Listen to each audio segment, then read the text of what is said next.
네, 베이비뉴스 TV, 네, 김고은 기자님과 함께하는 한 주간에 주목할 만한 핫 이슈를 알아보는 시간입니다. 김고은 기자님, 네, 안녕하세요. 오늘은 블랙스완 같으세요. 너무 아름다우십니다.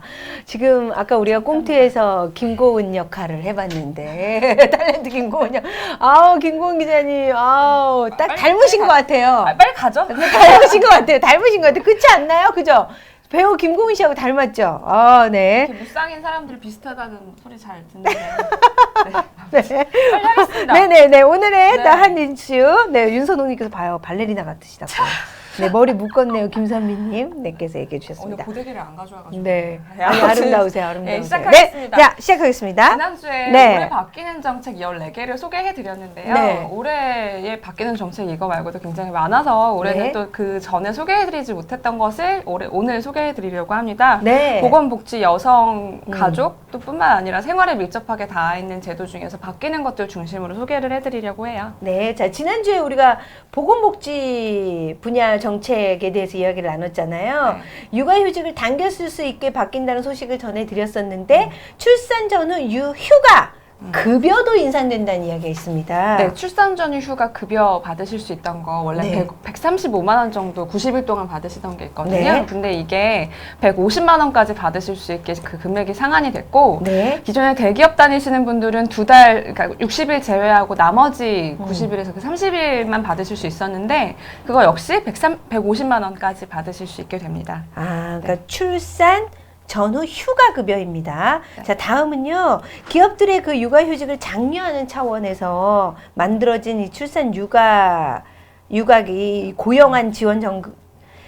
이름도 어려워요. 출산 육아기 고용 안정 지원금이 출산 육아기 고용 안전 지원금. 이게 기업한테 나가는 거예요. 네, 네. 근데 이게 중소기업에 좀 더 장려하기 위해서 원래는 1인당 육아휴직을 보내면 기업이 20만 원을 주던 게 있었는데 그걸 30만 원으로 늘리고 네. 그리고 또 만약에 저희 베이비뉴스에서 처음으로 육아휴직이 올해 네. 나온다. 제가 육아휴직을 나간다. 그러면은 저 대체 인력 고용하라고 40만 원까지 지원해 주는 거예요. 그러니까 그 나라에서 네. 베이비뉴스로 회사로 쏴주는 거죠. 그래서 그 대체 인력을 그걸로 활용을 해라. 그 원래 돈으로. 20만 원에 30만 원으로 오르는 거고 네. 그게 이제 처음인 경우에 인센티브를 줘서 10만 원씩 더 주게 되는 그런 네. 제도예요. 그렇군요. 네. 그렇군요. 이렇게 육아휴직을 참여하고 장려하기 위한 제도들이 좀 나아지고 있습니다. 그런데도 사실 많이들 활용 못하고 있는 게 현실이거든요. 어제 이거를 쓰면서 친구 얘기를 들었어요. 너네 네. 그래서 얼마 받았고 네. 출산휴가 쓰면서 어땠냐 이런 걸 물어봤더니 당장 자기 동기가 작년에 진급을 했는데 본인은 출산휴가 3개월 갔다 왔는데 진급 대상에서 떨어졌다는 거예요. 근데 3개월밖에 안 쉬었는데도 네, 근데 육아휴직까지 하고 나면 자기는 언제 진급하고 언제 이거 회사에서 이렇게 될 수 있겠냐면 육아휴직 쓰기 어렵다. 그럼 회사에서 네. 주지 말고 내가 받으면 좋겠다 이런 말을 하길래 지난주에 지연님이 육아휴직 안 받고 일하는 사람들이 좀 받을 돈으로 수 있는, 줬으면 좋겠어요. 그런 게 있었으면 차라리 네. 좋겠다는 말씀 그때 생각이 나더라고요. 그러니까요. 지금 보면 아까 저기 박혜진님 보육교사는 육아휴직도 못 쓴다고 네, 맞아요. 또 그래요? 사정상 쓰시기 어렵죠. 그렇습니다.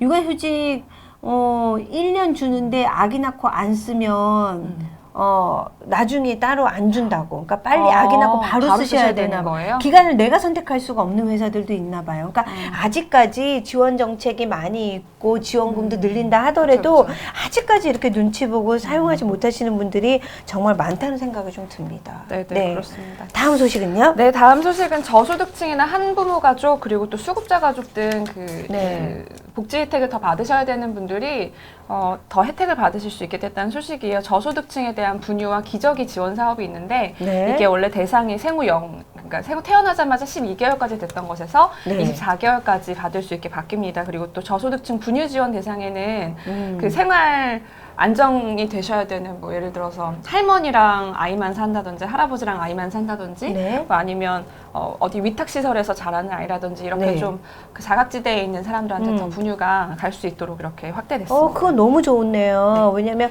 한부모 가족 그 아동 양육비가 그 기존 보면 월 10만 원에서 12만 원으로 인상이 되고 또 지원 아동의 연령은 기존 만 12세에서 13세로 또 올라갔고요. 또 만 24세 이하의 청소년 한부모는 자녀 1인당 기존 15만 원에서 17만 원으로 정말 아주 작은 차이지만 그래도 이렇게 조금씩 지원 혜택이 늘어가고 네, 있다는 맞아요. 반가운 소식 같아요. 네, 수급자 네. 가족의 경우에는 그 올해부터 행복출산 원스톱 서비스 여러분들도 이용하시는 게 있는데 네. 수급자 가족은 이걸로 해서 해상급여도 60만 원에서 120만 원까지 받을 수 있도록 또 지원이 확대가 됐습니다. 네. 자, 묵지 혜택들 꼭 받아야 하는 그리고 꼭 필요한 분들에게 혜택이 확대되는 건 좀 긍정적이다는 생각이 오늘 또 드네요. 새해 반가운 소식인 것 같아요. 네, 그렇습니다. 다음 소식은요. 경력 단절 여성에 대한 지원이 확대되는데요. 네. 경력 단절 여성의 재취업을 돕는 그 여성 새로 일하기 센터라는 곳이 있어요. 네. 여기가 150개소가 지금 운영 중인데 네. 155개소로 5개소로 늘리게 됩니다. 또 여기서 여성들이 전문 기술을 배울 수 있도록 소프트웨어 융합이나 빅데이터 같은 그러니까 바이오 뭐 이런 거 고부가 가치 기술을 배울 수 있도록 네. 원래는 25개까지 배울 수가 있었는데 그 분야가 40개까지 늘어나게 돼요. 그래서 네. 여성들이 좀 이런 전문직 기술직에 좀 배울 수 있는 기회가 열릴 것 네. 같습니다. 우리 지금 함께 해주시는 베이비뉴스 가족 여러분들도 많이 바쁘시겠지만 요런 그 어떤 이것도 이 경력 단절 여성은 아니시더라도 뭔가를 배울 수 있는 네. 저렴한 가격으로 또는 무료로 배울 수 있는 이런 좋은 기회들 좀 많이 좀 찾아봐서 활용해 보시면 좋을 찾아보시면 것 참 같아요. 좋은데 네. 찾아보시면 좋은데 또 내가 막 딱 맞는 거 나한테 맞는 거 찾기가 찾기가. 어려우시기도 하죠. 네, 근데 네. 곽은주님은 네. 15년 경력 단절됐다고 하셨는데 네네. 이런 데 한번 찾아보시면 좋을 것 같아요. 네네. 좀 경력이 오랫동안 단절되신 분들도 할 수 있는 프로그램들이 네. 잘 됐다고 정부에서 많이 홍보를 네. 하거든요. 유진아님 교육시켜주는 건가요? 라고 이제 맞습니다. 그렇죠. 네, 나에게 맞아요. 맞는 게 있으시긴지 한번 찾아보시는 것도 경력 단절 필요할 것 여성한테 같아요. 중요한 거는 그래도 아이를 키우면서 해야 되는데 시간 운영이 좀 돼야 맞아요. 되고 막 이런 게 있잖아요. 네. 근데 이런 프로그램 네. 충분히 활용할 수 있다고 봅니다. 네. 자, 가정폭력 피해자를 위한 지원도 또 확대된다면서요? 네, 폭력 피해 여성이나 그 폭력 피해 여성 아동들이 거주할 수 있는 시설이 지금도 운영이 되고 있는데 지금 임대주택 공공형 임대주택 20%더 추가로 공급하고 네. 또 이주 여성 중에서도 폭력 피해 여성들이 많거든요. 그러니까 우리는 이렇게 잘 그냥 살고 있으니까 잘 네. 모르겠지만 폭력 피해 여성들이 꽤 네. 많은 편이어서 이들의 이제 주거 시설을 좀 더 이렇게 늘리고 네. 그런 분들이 쉴 수 있는 쉼터도 이번에 또 늘리게 된다는 소식입니다. 네. 또 모바일이나 PC를 사용해서 폭력을 만약에 당했을 때 여성들이 바로바로 365일 24시간 신고할 수 있는 실시간 채팅 상담 및 신고가 가능한 그 여성폭력 사이버 센터가 올해부터 또 운영되게 됩니다. 네. 자, 이런 정책들 지금 알려주신 제도들 좀 더 쉽게 이렇게 생각날 때 찾아볼 수 있는 곳 어디 있을까요? 네, 그냥 우리는 거의 검색창을 많이 이용하게 되는데 네. 검색창에서 이렇게 뭐 블로그나 카페 정보를 보시는 것보다는 네. 정부 홈페이지를 보시는 게 가장 정확하고 네. 가장 좋은 정보입니다. 그래서 보건복지부 여성가족부 아니면 기획재정부에 가서 네. 이렇게 관련 키워드를 본인이 필요한 키워드를 검색해서 정보를 찾아보시는 게 가장 좋고 네. 아니면 또 온라인에도 그러니까 온라인 기획재정부에서 뭐 이렇게 달라집니다. 이번 제도 이렇게 달라져요. 설명해놓은 페이지가 또 따로 있습니다. 네. 이런 페이지 참고하셔도 좋을 것 같습니다. 맞아요. 자꾸 이게 검색창에 그냥 내가 궁금한 단어만 치게 되는데 이왕이면 정보 홈페이지 들어서 꼼꼼하게 좀 확인해 보시는 것도 좋을 것 같습니다. 네, 자, 또 다음 소식 알아볼까요? 네. 기존에 그 가족 분야 정책 중에서 바뀌는 것들 더 말씀을 드릴게요. 상반기에 맞춤형 부부 교육이 시작이 됩니다. 아동학대가 가정에서 가장 많이 일어난다고 말씀을 드렸잖아요. 네. 그런데 아동학대를 저지르게 되는 그 가족들 보면 그 부모님들 보면 좀 그런 교육이 필요하신 대상들이 있거든요. 네. 그런 대상들을 찾아가서 네. 1대1로 맞춤형 부모 교육을 아, 실시하고 네. 또 이런 매뉴얼, 부모 교육 매뉴얼과 콘텐츠 개발하는 그런 개발 인력도 200명 정도 양성해서 네. 좀 체계적으로 이제 국가적으로 지원한다고 합니다. 근데 사실 가정폭력 하시는 분이 나는 가정폭력을 하는 부모이기 때문에 교육을 받아야 돼 하고 뭐 자진하시는 분들이 없으실 것 같아요. 그럴 것 같았는데요. 네. 생각해보면 먼저 왜 우리 그런 정서학대 얘기도 했잖아요. 네네. 본인은 전혀 학대라고 생각하지 않는데 학대할 수 있는 그런 여지가 굉장히 많기 때문에 네. 아무래도 좀 이렇게 뭐 아빠 혼자 아이를 키운다거나 네. 뭐 내지는 뭐 한부모 가정이거나 그런 아니면 이제 네. 교육이 꼭 필요하고 그냥 방임할 수 있잖아요. 네. 돈 벌기 바쁘고 네. 막 이런 상황이 많은데 이게 또 정부 입장에서는 네. 꼭 교육이 필요하다 이렇게 정할 수 있는 계층이 있다고 아, 그렇군요. 네. 자, 생활 분야 소식 이번엔 전해드리겠습니다. 가습기 살균제, 성분인 이 화학물질, 두 가지 종류 이 사용 금지령이 내려졌다고요? 네, 가습기 살균제 성분으로 그 논란이 됐었던 두 가지 종류의 물질이 있는데 클로로메틸 이소티아졸론이랑 그냥 메틸 이소티아졸론 이 두 가지가 있어요. CMIT, MIT 이렇게 부르는데 네. 이 두 성분이 모든 스프레이형 제품에 이제 사용이 될 수 없게 금지령이 내려졌습니다. 그래서 이 두 성분을 포함한 살색 물질 또 유해 화학 물질을 사용하려면 기업들이 이제 제품에다가 농도와 얼만큼 썼는지 상관없이 뭐 성분 명칭, 첨가, 사유, 용도 네. 이런 걸 자세히 함유량까지 의무적으로 표시를 해야 되게 됐습니다. 네, 지금 보면 유선옥님 가습기, 구문정님 스프레이, 이렇게 올려주셨는데 임수연님은 물티슈를 쓰면서도 이제는 찜찜하다라고 또 얘기를 해주셨습니다. CMIT나 MIT는 네. 호흡기로 들이마셨을 때 네. 치명적이라는 게 확인이 됐기 때문에 스프레이 네. 같은 건 이제 호흡기로 발사될 수 있는 네. 거잖아요. 네.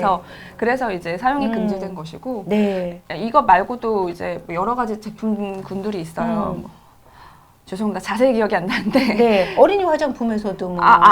어린이 화장품이 네. 아니라 여러분들이 뭐 다리미 그거 빳빳하게 하실 때 용액 쓰시는 분들 있더라고요. 네네, 네. 다리미 해결사 뭐였죠? 하여튼 네, 것들. 그런 제품도 지금 뭐 CMIT, MIT가 좀 네네. 위량 검출됐다는 그런 게 있어요. 그런 제품들도 이제 못 쓰게 좀 바뀌었어요. 네. 아예 그냥 금지령이 딱 내려졌으니까 이제 속 시원하다는 생각도 듭니다. 네. 이렇게 환경 위해 우려 제품도 또 지정하고 또 안전 표시 기준을 또 시행하면서 생활화학 제품을 안심하고 사용할 수 있도록 이제 그런 환경을 만들겠다고 하는 거잖아요. 네. 그러다 보니까 요즘 미세먼지 많잖아요.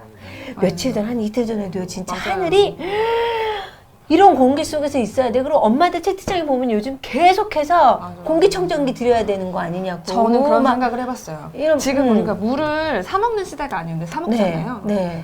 공기도 나중에 산다고 하잖아요. 산소를. 네. 근데 정수기가 옛날에 보급이 온 가정이 안 됐던 것처럼 아예 그냥 이 공간 자체를 네. 공기청정을 할 수 있는 시스템으로 만드는 그런 게 이제 보급화돼서 나중에 온 가정에 다 있지 않을까. 와, 이런 그런 정도로 진짜 미세먼지도 심각합니다. 네네. 이것도 환경부에서 할 일이죠. 환경부가 원래 할 일이 참 많은 것 같습니다. 네네. 화학 물질의 네. 등록 및 평가 등에 대한 법률이라고 부르는 화평법이라는 게 있어요. 음. 이게 이번에 개정이 많이 됐는데 지금 아까 말씀드렸던 거 말고도 여러분들 화장품 구매하실 때 전성분들 많이 보시잖아요. 네. 옛날에는 많이 안 보셨는데 네. 요즘에 하도 이렇게 화학 물질 이슈가 많으니까 화장품 구매할 때 뒷면 살펴보시는 분들 네. 많으시거든요. 근데 온라인에서 구매하실 때는 이 전성분을 다 확인하시기가 좀 힘들었어요. 업자들이 네. 다 올려놓지 않았기 때문에. 근데 이번에는 올해부터 그 온라인에서도 그 정보를 모두 다 살펴볼 수 있도록 올리도록 했고 네. 어린이 화장품 같은 경우에는 KC 인증 마크, KC 인증필 유무를 표시하지 않으면 업체들이 250만 원에서 300만 원 정도 벌금을 물게 됐습니다. 여러분도 만약에 온라인에서 화장품 구매하시면 좀 유의해서 살펴보시는 게 좋을 것 같습니다. 네, 지금 장정희님 화장품도 믿을 수가 없어요라고 얘기해 주셨는데요. 어린이 화장품에 KC 인증 필이 있는지 없는지 유무를 꼭 확인해 보시는 것도 방법이겠습니다. 야, 오늘 그래도 새해여서 그런지 반가운 소식, 네. 이렇게 좋아지는 소식, 살기 좀 나아지는 소식들이 좀 많이 있었던 것 같아요. 그죠? 네, 아이 낳고 키우기 좋은 네, 세상으로 한 걸음 한 걸음 올 새해에도 달라졌습니다. 다음 주에도 또 좋은 소식 갖고 만나 뵙겠습니다. 다음 주에 뵙겠습니다. 네, 김공 기자님과 함께했습니다. 저희는 맘스 리뷰로 다시 올게요.